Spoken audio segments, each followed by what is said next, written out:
Are you ready? Are you ready for the news time? Yes, my name is Phil Chambers and I am here with Gareth Morgan for the Saturday news. Thank you so much for joining us. But before we get into it, links to all of the stories are in the description below. Just click on the timestamp and away you go. And make sure you subscribe to the channel and like the channel and comment below what you think of all of today's stories. But what have we got first, Gareth? Well, it's probably one of the worst kept secrets we've had recently in WWE. The fact that Kairi Sane is leaving. She's leaving WWE. There were rumours swirling around the internet for a while saying that she was going to return back to Japan for a year and then potentially retire. She's not been on television for a while, for a couple of weeks now. And it's pretty much been confirmed here by the Wrestling Observer. They said she's leaving and returning to Japan to be with her husband, which can't really blame her. She's just got married and she's been spending all the time in the US, so yeah, fair play.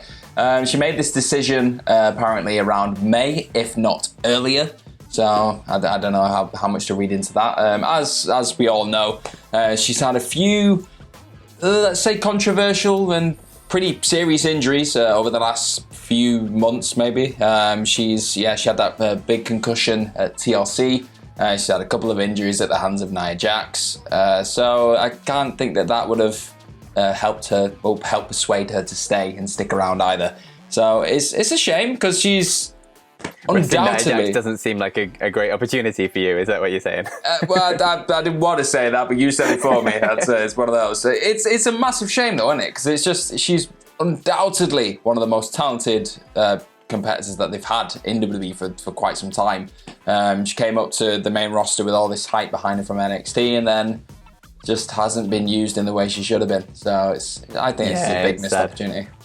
They've missed so many chances that they could have done something with her. She just oozes babyface charisma and just you want to get behind her. And then like with the whole pirate gimmick and stuff, it was absolutely brilliant. And then bloody global bastard thing had to happen and we didn't get Kairi Sane the pirate at a pirate themed WrestleMania, which was the biggest tragedy ever. They still could have done a mini boat. They've got Shotzi Blackheart and a mini tank. They could have done a mini boat. I'm sorry, they could have.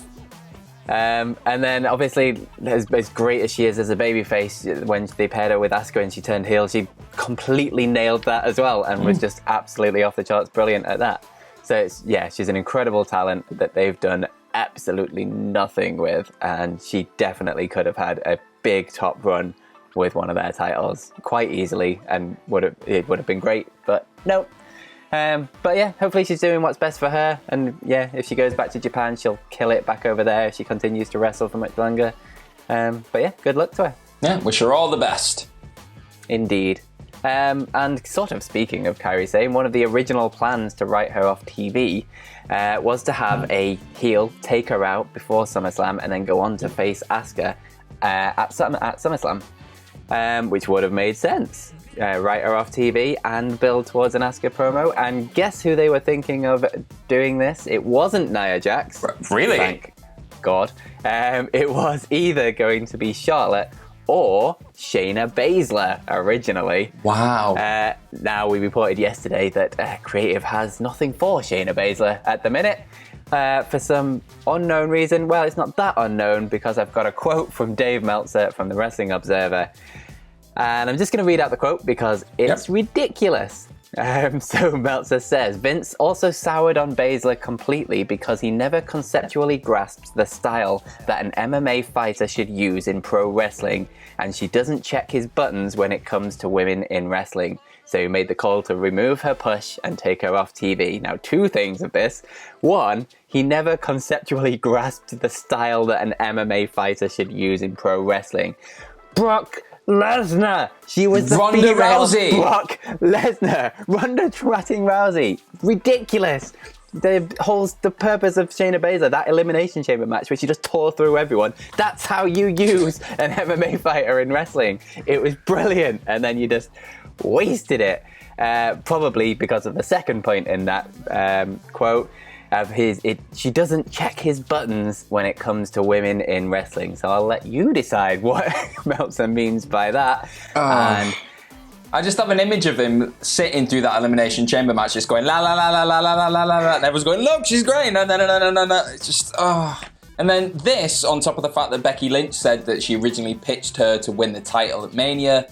To be Which honest, would have made sense. Yeah, and the writing is on the wall here. It's just looking like Baszler very soon could end up following Sane out the door, and it's just, how do you fumble this? She's brilliant. She's an open goal. It was perfect. The build to WrestleMania to beat Becky would have been absolutely perfect at coming after that Elimination Chamber. She didn't win the Rumble, which also would have been great, but she had a great showing in the Rumble, eliminating 7 people. Then the Elimination Chamber, and then taking the belt off Becky would have been amazing. Obviously, this original plan to take out Kairi Sane and then go on to face Asuka was a Paul Heyman idea, because his whole thing was pushing new people. Amazing. What a crazy idea. What a concept. So that would have ran into SummerSlam for her to eventually take the belt off Asuka, which also would have been a good program. But no, neither of these are happening. Shayna Baszler is off TV for the foreseeable future until Vince figures out that she's amazing, I guess. I don't know. There's hope. But I don't know. Speaking of shows that Shayna Baszler isn't on, SmackDown. SmackDown happened last night, and it was to be honest, in terms of actual in-ring action, it was pretty damn good. In terms of promos, it was weird again. It was really weird. We had a Matt Riddle promo where he was talking about why he wrestles in bare feet. It's because he had frostbite apparently as a kid. And now every time he puts shoes on, they burn his feet. So yeah, that happened. And then him and Morrison had it was brilliant. They had a brilliant match after that. And then Styles had a great match against Gulak, and Nakamura had a pretty good match against Kingston. Kofi Kingston, that is. It was a pretty good show in terms of in-ring quality. It just was. It was what we've grown to love over the last couple of weeks about SmackDown. Just really good in-ring storytelling. Bayley and Sasha Banks were up to their old tricks against Alexa Bliss and Nikki Cross. It was Bayley in an impromptu match against Alexa Bliss, and she got DQ'd in that match. She won via DQ because Nikki Cross hit her in the face, because that's what baby faces do, ladies and gentlemen. And then we had Jeff Hardy doing a weird thing at the end, because it was the toast to Jeff Hardy, which should have happened last week, but didn't, so it happened this week. And Sheamus, again, flipping character, went from being the person saying don't do drugs to the person saying, come on, let's give the alcoholic a drink. That happened, and then he hits the bartender over the head with a bottle of champagne. Because again, that's what baby faces do. It was. It escalated so quickly, that segment as well. It went from, here's toast a drink. No, in your face. Smash bottle. Oh, wait, what? Where did that come from? I was literally like, he's been triggered right now. So yeah, it was probably your typical mixed bag SmackDown episode, really. Yeah, they're a bit weird SmackDowns at the minute, aren't they? They're like some great, some utter nonsense, but it just seemingly fit it all into one neat little package. Yeah, to be honest, it's probably one of the most watchable shows right now in WWE. It just flies by. Yeah. But speaking of SmackDown, they have announced a big show for next week. Not only are we going to get Alexa Bliss and Nikki Cross taking on Sasha and Bayley in a non-title match, but we're going to get a title match of the New Day versus Shinsuke Nakamura and Cesaro, which should be really good fun. And not only this, for some reason, we're getting a replay of the Bray Wyatt versus Braun Strowman match from Money in the Bank. So they need to fill TV time, I guess.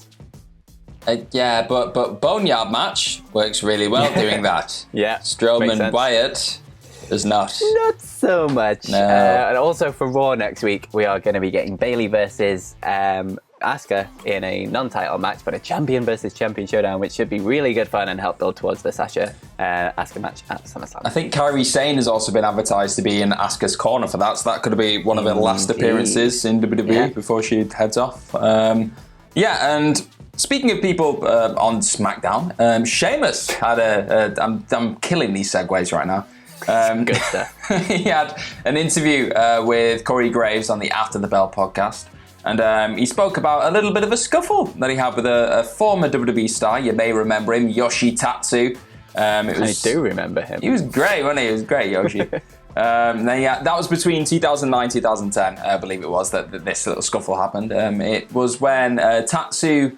There was a situation where Tatsu ended up living in the same apartment as Ted DiBiase Jr. and Sheamus.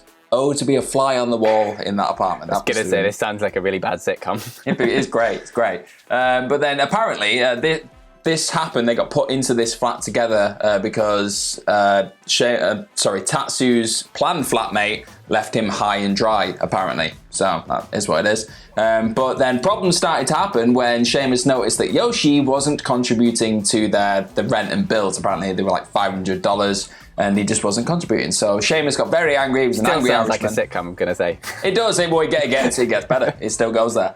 He got really angry. Tatsu fired back. And then they ended up exchanging words and having a bit of a shoving match. But it's fine, because things got sorted very quickly. But, and here's the twist. About a couple of months down the line, Sheamus said he didn't hear anything about it. And then he won the WWE title from John Cena. And everyone was shocked to hear, well, he was shocked that he heard that everyone in the locker room said that Yoshi apparently knocked him out in that exchange. So he was a bit like, okay, that didn't happen. So he went up to Yoshi and was like, what the hell? Why do people think that you knocked me out? And Yoshi was like, I don't know, I didn't say anything. I have no idea where those stories would have come from. So either Ted DiBiase Jr. went spreading lies, or Yoshi Tatsu was being a bit mischievous, let's say. But yeah, Sheamus said that he knew it wasn't a coincidence, and he'd just become champion and realised from that moment that certain people were out to get him. What a lovely story. Isn't it just? Yoshi Tatsu, you... yeah, I don't know what else to add to this other than I love the idea of the WWE champion living in a house share with two other guys. Brilliant. I do now want to see that sitcom though. Now you planted that in my mind. That'd just be brilliant. Think of the name of that sitcom and put it in the comment section below. We'll check those out. Indeed. Finally from me, more about the Global Bastard and WWE's reaction to it. PW Insider are reporting that masks are now mandatory backstage at WWE for absolutely everyone except people who are on air at the time. And they've imposed some fines as well to go along with this. The first fine for not wearing a mask is $500. The second fine for not wearing a mask is $1,000. So they are going all in on this mask wearing, finally, and seem to actually be realising the situation that they're in, which is nice, I guess. Yeah, I mean they could have realised this like 5 months ago, but whatever. They got there in the end. It's the better late than never thing, isn't it? It's one of them. I'm curious to see what happens after you do it twice, though. I know, yeah. Because it just seems like 2 strikes and you're fine. Maybe, yeah. You just carry on getting away with it. We noticed it, I think it was on SmackDown again last night, everyone had the masks on as well. It's just, it doesn't look jarring because the entire world's doing it. Yeah. It's one of them. It's not like, oh, this is strange. Yeah, I've not actually shown you this, Gareth, so this might be a bit awkward, but I'm going to put it on screen anyway because it made me chuckle this morning. I saw it on Reddit, but it's Rey Mysterio wearing a mask of a picture of his mask. I have seen it. It's great. It's some weird Inception stuff. You're just like, I'd love it if the picture of his mask had a mask on it and it was just like constantly just going. Inception. That was trippy. Like an old school TV when they like turned towards the Titantron and it just disappeared down through the Titantron. Yeah, I just like that with masks. Okay, we'll have that. So I think that's a man heard that. Last story we've got today is all regarding Drew McIntyre, our WWE champion. He had a few words for Conor McGregor, of all people. You know, the recently retired MMA star. Conor McGregor's team, the Mac Life, they posted this weird little picture thing when it was like it was hyping up a potential battle of the CEOs, like McGregor versus Vince McMahon. McGregor had like his UFC title and his WWE title over his shoulder. And the caption of it was, all of the belts, do you think we'll ever see the McGregor-Billy strut in the WWE? I think you'll find it's the Vince McMahon strut, but details. So yeah, this really pissed off Drew McIntyre because he posted on Twitter, he put, big man, the notorious MMA, picking a fight with another 70-year-old. You couldn't drop a guy in a pub. You have no chance against Vince. You're just the latest guy thinking he can have his PR team stick my title on his shoulder and walk into our world. Stick to whiskey, McTapper. So, shots fired, to be fair. Shots fired indeed.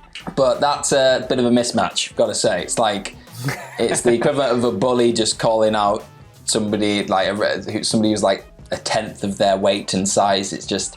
Yeah. It's the same thing. Vince is scrappy. Yeah, but no, I think I was going more towards McIntyre calling out McGregor. It's a dinosaur calling out a tiger. It's not a good matchup. But yeah, I mean, I'd watch. Definitely watch either. I'd watch them. I'd watch McIntyre Claymore the crap out of Conor McGregor. I mean, it's Battle of the Max, really, in a way, isn't it? McMahon versus McGregor versus McIntyre. That's there's been a lot of rumoured interest with McGregor just in WWE. I mean, he just lends himself to it because he's just this huge theatrical character. But I don't know. I think McGregor McIntyre might not be the best matchup early on. Maybe not. Yeah, not straight away anyway. A few months down the line, maybe. Yeah, you never know. And that's it. That is the news for today. Thank you so much for watching. My name has been Phil Chambers. Obviously, you can follow me at Phil My Chambers, and you can follow Gareth. I think you can follow me at GMorgan04. I think. There it is. And you can follow everyone at WhatCulture WWE. Make sure you comment below what you think of all of today's stories, and also make sure you subscribe to the channel and like the video as well. Why the hell not? But most importantly, go and have yourselves a bloody good day. Goodbye, everyone. See you later.